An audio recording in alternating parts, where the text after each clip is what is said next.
In a quiet corner of North Carolina, a story was taking shape that no one in the town could have imagined. Behind the closed doors of small homes and church gatherings, life seemed calm, steady, and predictable.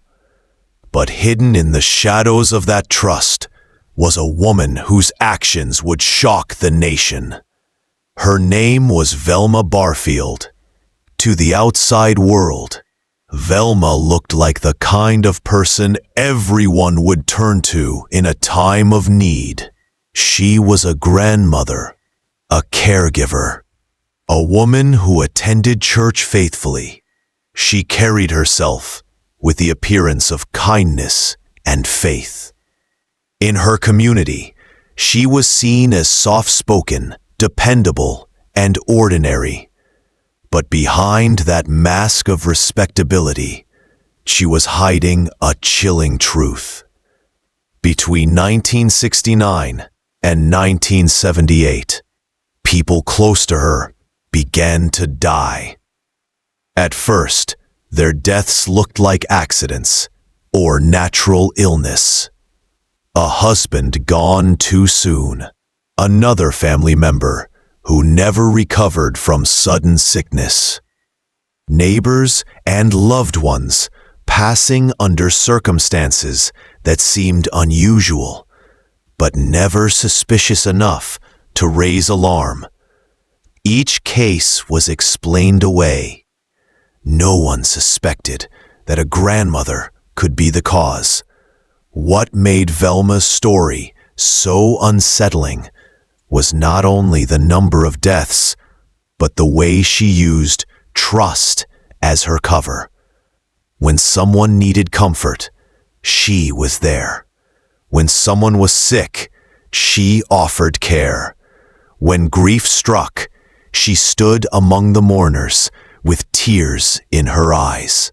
She looked like a woman touched by tragedy, when in reality, she was the one creating it. This was not a stranger in the dark or a shadowy figure on the street. This was someone's mother, someone's friend, someone people invited into their homes. The contradiction is what makes the case unforgettable. Velma Barfield was living proof that evil does not always appear in obvious forms. Sometimes it wears the face of a grandmother. Her story challenges the very idea of safety. People often believe danger comes from the outside. But this case revealed that the greatest threat can come from those who seem the most trustworthy. It forces the question, how well do we really know the people closest to us? And how far can appearances be trusted when lives are at stake? For nearly a decade, Velma moved through her world with little suspicion. Funerals came and went. Sympathy was extended to her again and again. The community never imagined that behind those moments of sorrow stood the very person responsible. And that mask held strong until one final mistake brought it crashing down. But before that truth was revealed, there was the illusion, the mask that made her untouchable. This is what makes the hook of her story so powerful. It is not simply about crime. It is about betrayal. It is about the quiet horror of realizing that love. The case of Velma Barfield does more than recount a series of deaths. It opens with a question that strikes deep. What if the person you rely on most is the one preparing your end? That question lingers at the heart of every moment in this story. Her story is a reminder that true crime is not only about violence, but about psychology, about the manipulation of trust, and about the thin line between what people believe and what is real. Velma's life and choices turned her from a respected woman into one of America's most chilling killers. And the first chapter of her tale is the mask she wore so well, the mask of a grandmother. In the heart of North Carolina, life in the 1960s and 70s moved at a slower pace. Red clay roads stretched past small farms. Neighbors waved at each other from porches, and Sunday mornings filled the pews of local Baptist churches. Trust was woven into daily life. People left their doors unlocked, shared meals, and looked out for one another. It was a place where everyone believed they knew who could be trusted. In that world of simple faith and tight community bonds stood Velma Barfield. To her neighbors, she was ordinary, maybe even admirable. She was known as a woman who worked hard, raised a family, and leaned on the church for strength. If someone in town needed help, Velma was there. If someone was sick, she would bring food or sit by their bedside. The mask of kindness she wore was convincing because it was exactly what the town expected from a woman like her. Small towns often live on reputation, and Velma's reputation was spotless.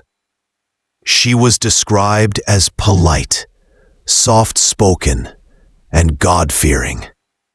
When whispers of hardship followed her, they were always explained away.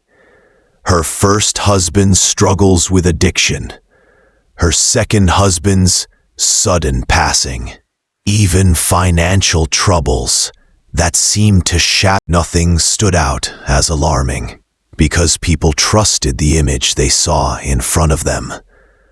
But beneath that image were secrets that no one wanted to believe could exist.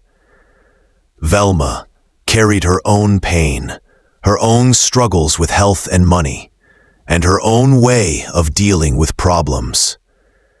The outside world saw a grandmother with a Bible in hand, but behind closed doors, she was a woman making decisions that would one day terrify those who had trusted her. What makes her story so haunting is the setting itself. In a big city, crime feels distant, almost expected. In a small town, crime feels like a betrayal of everything people hold dear. Here, trust was not optional. It was the currency of daily life, and Velma understood that. She knew how to use that trust as a shield, hiding behind the very qualities that made her untouchable in the eyes of her neighbors. The church played a powerful role in shaping her image. Faith communities are built on the assumption of honesty. People assumed that anyone sitting in the front row, singing hymns and bowing in prayer, could not possibly harbor dark intentions. Velma knew this and leaned into it, presenting herself as a woman of faith, a woman who had suffered but endured. The irony is sharp. The very qualities that earned her sympathy also gave her cover. When she lost loved ones, the community saw her as a woman touched by tragedy. No one asked questions because grief created protection. It made her untouchable.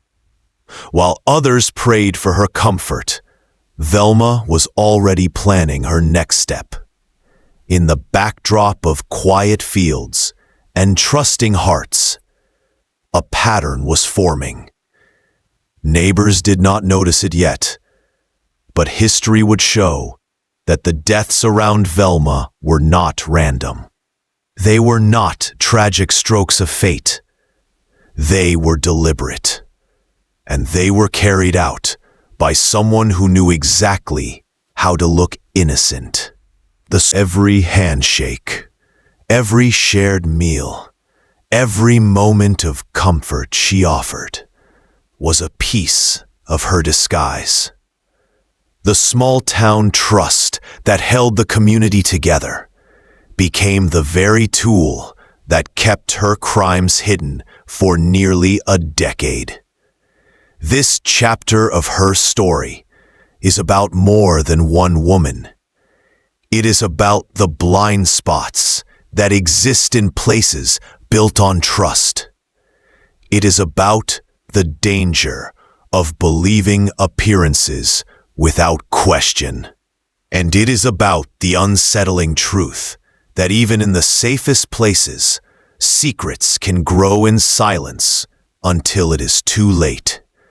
The story of Velma Barfield takes its first chilling turn with the deaths that seemed, at least in the beginning, to be nothing more than cruel twists of fate.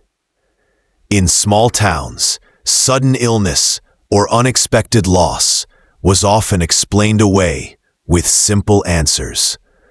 Life was hard, healthcare was limited, and tragedy struck families more often than anyone wanted to admit. That setting gave Velma the cover she needed to begin. Her first husband, Thomas Burke, was the man who stood beside her when life was still unfolding with ordinary struggles. He battled addiction and illness, and when he died in 1969, few people questioned it.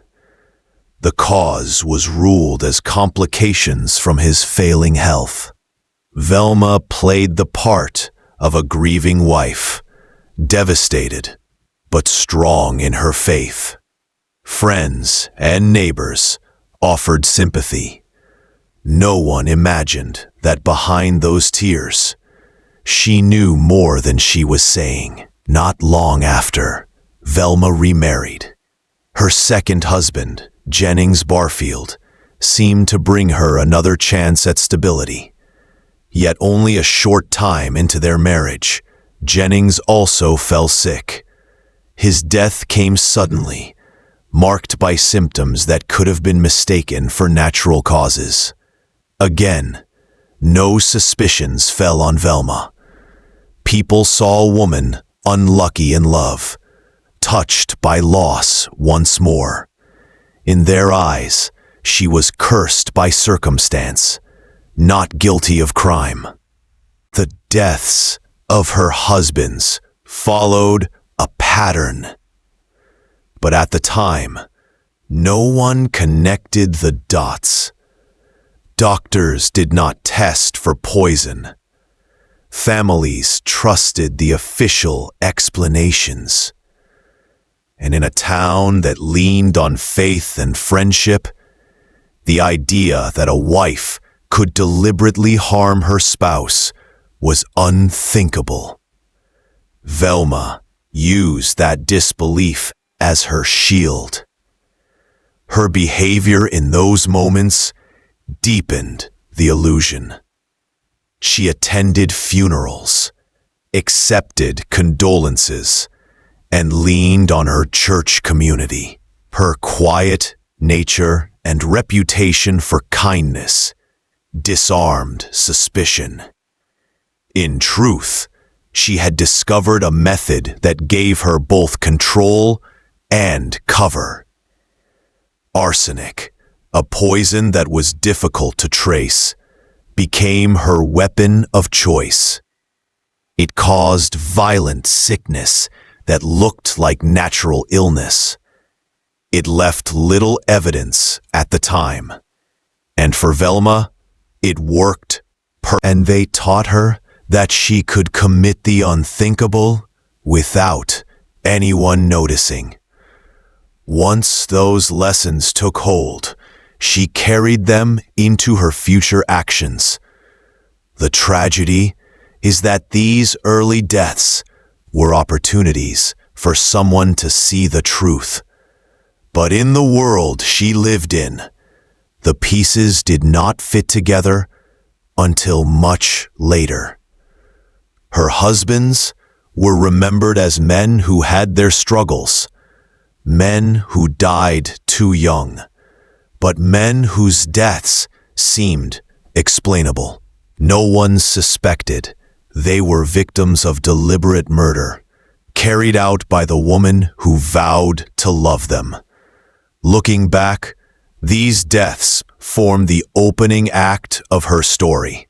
They are the moment when questions should have been asked, but were not.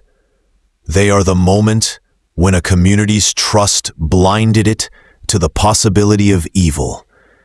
And they are the moment when Velma realized how far she could go under the mask she had built. The deaths of Thomas Burke and Jennings Barfield set the stage for what would follow. They appeared to be tragedies, but in truth they were murders. And they marked the beginning of a pattern that would one day expose Velma Barfield as one of the most notorious killers in American history. After the deaths of her husbands, Velma Barfield's story took an even darker turn. What began in her marriages spread into her own family circle. The people who should have been safest with her, the ones who trusted her the most, soon found themselves in danger, and the weapon she used was one that no one could see coming: poison. Arsenic was her choice. It was cheap, it was easy to find in products at the time, and it mimicked the symptoms of common illnesses. Nausea, stomach pain, vomiting, and weakness were all signs that could be mistaken for food poisoning or infection. Doctors rarely tested for it, especially in small-town clinics. This made arsenic the perfect tool for someone who wanted to harm without leaving obvious clues. Her own mother, Liddy, became one of Velma's victims. When Liddy began suffering from strange bouts of illness, the family assumed it was her age catching up to her. She was older, frailer, and sudden health problems did not seem unusual. Velma was there by her side, tending to her, appearing like the devoted daughter. Neighbors saw a woman caring for her mother with patience and love. But behind the scenes, the care came with a deadly secret. The sickness grew worse, and Liddy eventually died. Her passing was mourned as a natural tragedy, the kind that families everywhere endure. No one questioned Velma. If anything, people pitied her. First, she had lost husbands, and now she had lost her mother. Sympathy poured in, and Velma accepted it with the same quiet mask she always wore. But in reality, she was the one who had placed the poison in her mother's body. Poison in the family is one of the most chilling aspects of this story, because it cuts through the deepest bonds of human life. The bond between parent and child is supposed to be sacred, untouchable. To imagine a daughter sitting at her mother's bedside, pretending to comfort while secretly ensuring her death is almost unbearable. And yet, that was the reality. Velma's actions show how far she had gone down a path where trust and love were tools to be used, not bonds to be honored. Each new victim reinforced the lesson she had already learned. People rarely suspect those closest to them. When tragedy struck inside her family, suspicion grew even weaker. Who could believe that a daughter would harm her mother? This chapter of Velma's life reveals the depth of her manipulation. She did not just kill strangers or distant acquaintances. She targeted those who relied on her most.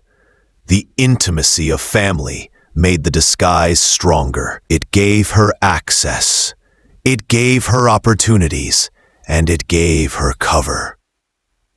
Looking back, Lydi's death could have been the breaking point, the moment when questions finally arose. But again, it slipped through as just another sad chapter in Velma's life.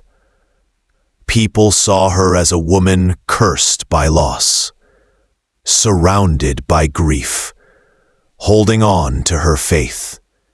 And each time they offered her sympathy, they gave her exactly what she needed to continue. The use of poison in the family home shows how carefully Velma crafted her image. She leaned on trust, leaned on love, and leaned on faith to keep herself hidden. But as the number of deaths grew, cracks began to form. Patterns started to emerge. And though the truth had not yet been exposed, the seeds of suspicion were beginning to grow. This part of the story leaves behind one of the most haunting questions of all. If a daughter could poison her own mother, what? Her mask of kindness remained intact, but behind it, the poison spread from her husband's to her family. And it would not stop there. As the circle of deaths grew wider, the story of Velma Barfield moved beyond her husband's and even her own mother. Soon, neighbors and friends, people who had trusted her, welcomed her, and leaned on her, became her next victims. The tragedy deepened, not only because of the number of lives lost, but also because of the betrayal of small-town trust. Velma's crimes were not fueled by random choice. She often targeted people close to her, those who offered her companionship, support, or even financial help. One of these victims was Stuart Taylor, a man she had been in a relationship with. Taylor believed he had found a caring partner, someone who could be trusted. But what he never knew was that Velma had already begun weaving the same pattern when Taylor fell ill. His symptoms were sudden and severe. Nausea, vomiting, and crippling stomach pain left him weak and vulnerable. Friends and family assumed it was a common sickness, perhaps something he had eaten. They could not have imagined that Velma, the woman sitting at his side, was the one who had caused it. She played her role as caregiver once again, acting supportive while secretly administering poison. Neighbors also fell into her web. Her reputation as a kind, church-going woman made her the perfect person to lean on during times of need. Velma often offered to help by preparing food or providing care. But hidden in that kindness was danger. The very meals she prepared and the attention she offered became the tools of her crimes. The pattern was terrifying in its simplicity. Velma used her closeness to others as both a shield and a weapon. She understood that people did not question the generosity of a friend or neighbor. In fact, they welcomed it. In a small-town environment where relationships are built on trust, her behavior seemed natural, even admirable. This trust was what allowed her to strike again and again without raising suspicion. The growing list of victims revealed that her crimes were not isolated incidents of grief or desperation. Instead, they formed a deliberate and escalating series of acts. Each new death should have triggered alarm, yet the mask she wore remained convincing. The community continued to see her as a woman surrounded by tragedy, not the cause of it. This phase of Velma's story highlights one of the most haunting aspects of her crimes: the way ordinary acts of kindness became weapons. She did not lurk in the shadows or operate outside of society. Instead, she stood in plain sight, using her position as neighbor, friend, and partner to carry out her crimes.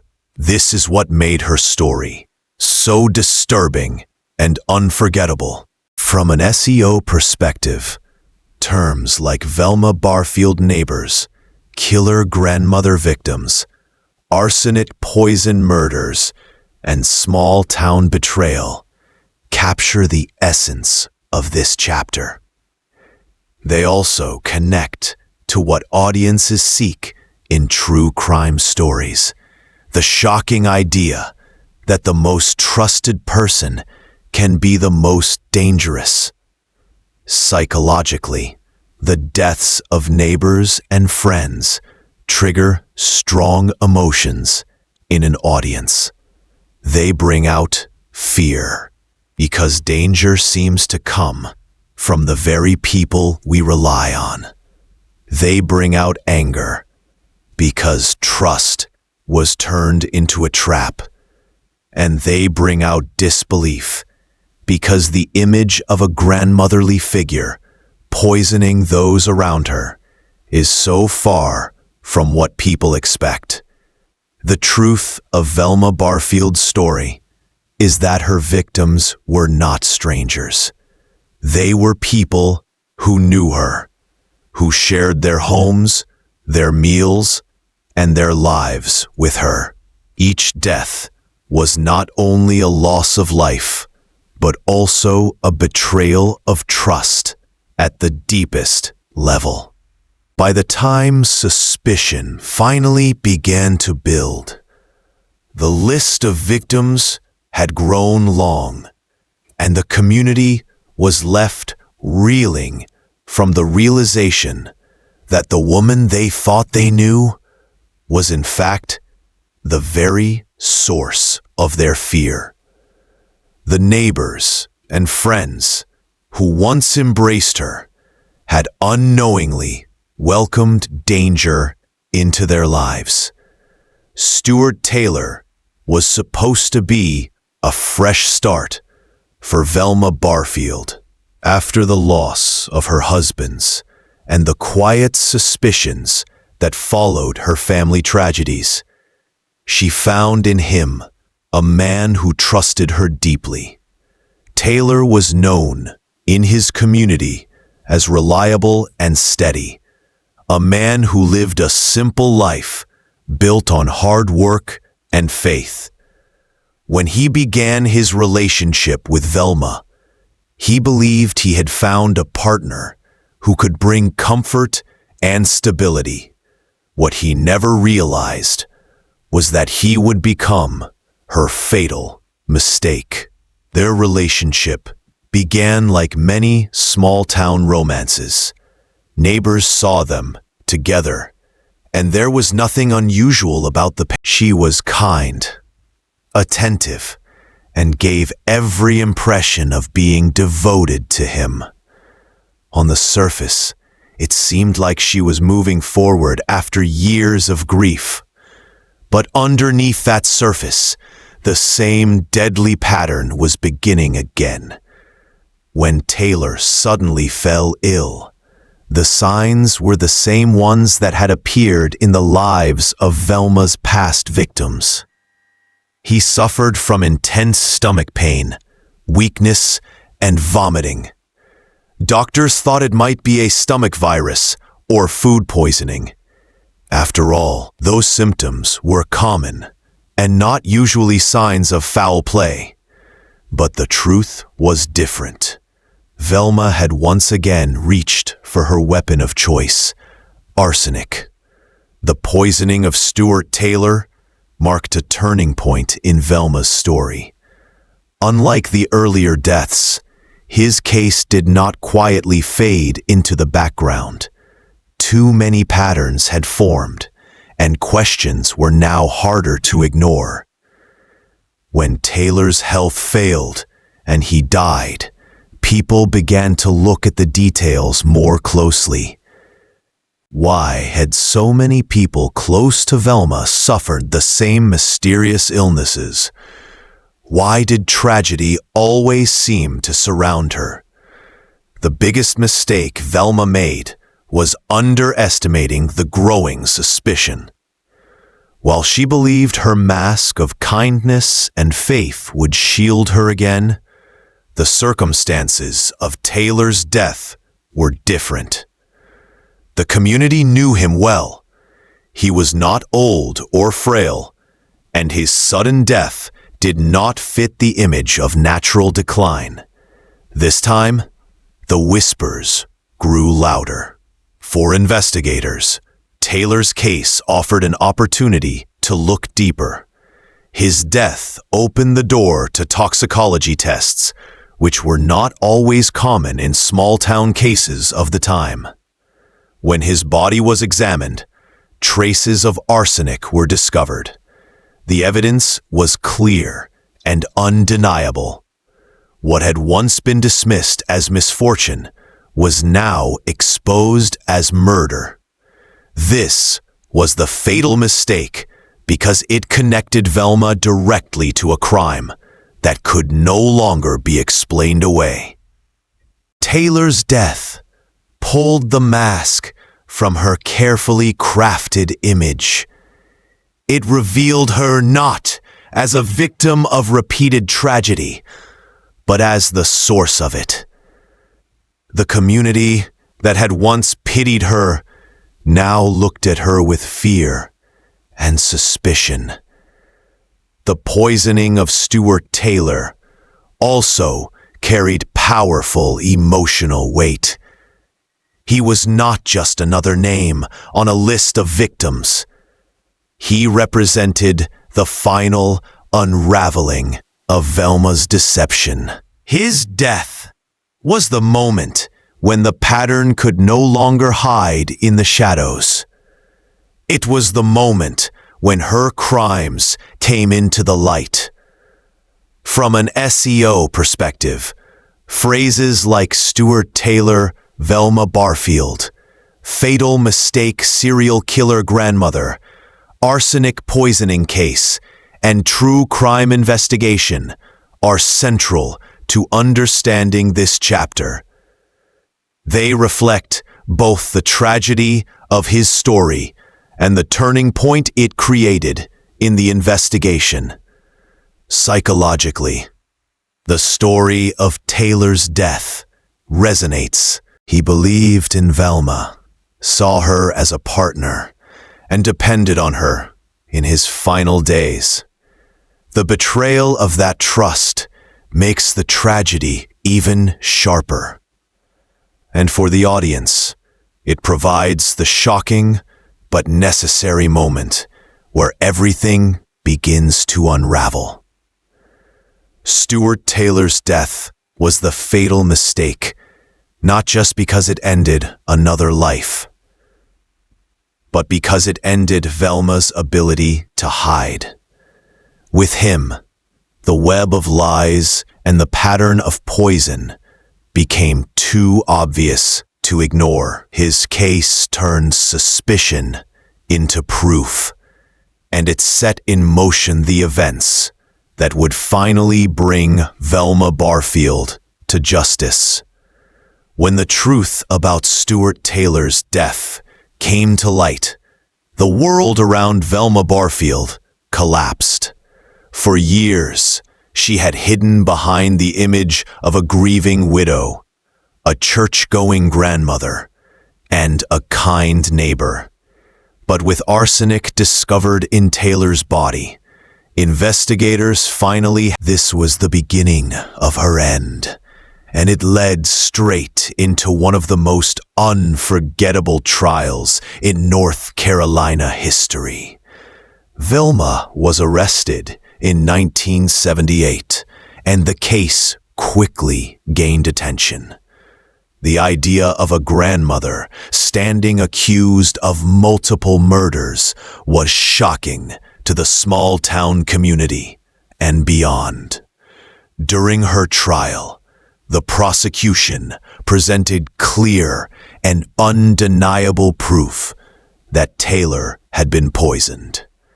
Toxicology results showed arsenic in his system, and the suspicious pattern of past deaths raised even more questions. The courtroom listened as neighbors, doctors, and investigators pieced together the truth. The picture that emerged was of a woman who had carefully used trust, kindness, and even faith as weapons.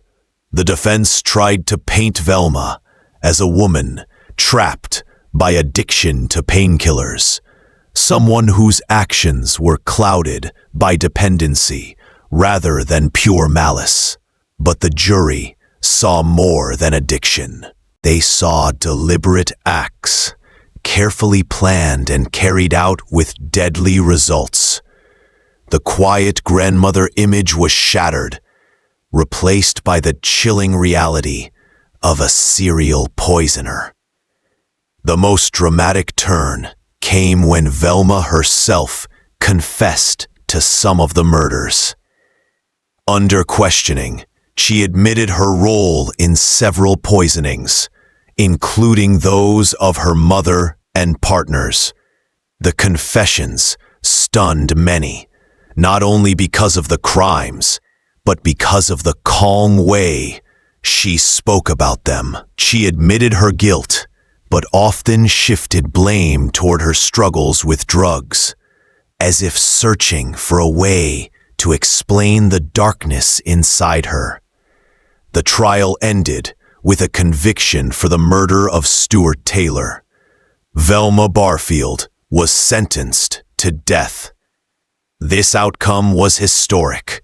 She became the first woman in the United States to be executed after the death penalty was reinstated in 1976. Her case stood as both a legal milestone and a chilling reminder of how far trust can be betrayed. As her execution date approached, Velma underwent a transformation of image once again. In prison, she leaned heavily into her faith. Becoming known as a born-again Christian, she prayed, read scripture, and even counseled other inmates. Supporters outside the prison argued that her spiritual change should spare her life. They claimed she had been redeemed, and that execution would only erase the good she had done behind bars. But for the families of her victims, redemption did not erase the pain or bring back their loved ones. For them, justice required accountability. In November 1984, Velma Barfield was executed by lethal injection in North Carolina. Her death marked the final chapter of a story that had started with quiet suspicion and ended in the full exposure of her crimes. As her execution date approached, Velma underwent a transformation of image once again. In prison, she leaned heavily into her faith, becoming known as a born-again Christian. She prayed, read scripture, and even counseled other inmates. Supporters outside the prison argued that her spiritual change should spare her life. They claimed she had been redeemed, and that execution would only erase the good she had done behind bars. But for the families of her victims, redemption did not erase the pain or bring back their loved ones. For them, justice required accountability. In November 1984, Velma Barfield was executed by lethal injection in North Carolina. Her death marked the final chapter of a story that had started with quiet suspicion and ended in the full exposure of her crimes. From an SEO perspective, terms such as Velma Barfield trial, Velma Barfield confession, first woman executed United States, and arsenic murder case highlight the importance of this stage of her story. These keywords continue to draw interest because the trial was not only about one woman, but also about justice, morality, and the limits of forgiveness. Psychologically, the trial and confession represent closure for the audience. The hook that began with the mystery of a killer grandmother finally reaches its resolution. The suspense gives way to truth, and the cycle of secrets is broken. Her end reminds viewers that no mask lasts forever, and that hidden crimes eventually come into the light. The trial, the confession, and the execution closed the road for Velma Barfield. She was no longer a neighbor, a partner, or a grandmother. She was a convicted murderer, remembered as the first woman executed in the modern era. Her story remains one of betrayal, poison, and the inevitable end of deception. So the smiling grandmother, who once seemed a victim, was revealed as the killer all along. Her secrets, her poisons, and her betrayals remind us that evil can hide in the most ordinary places. The story of her trial and execution closed one of the darkest chapters in American true crime history.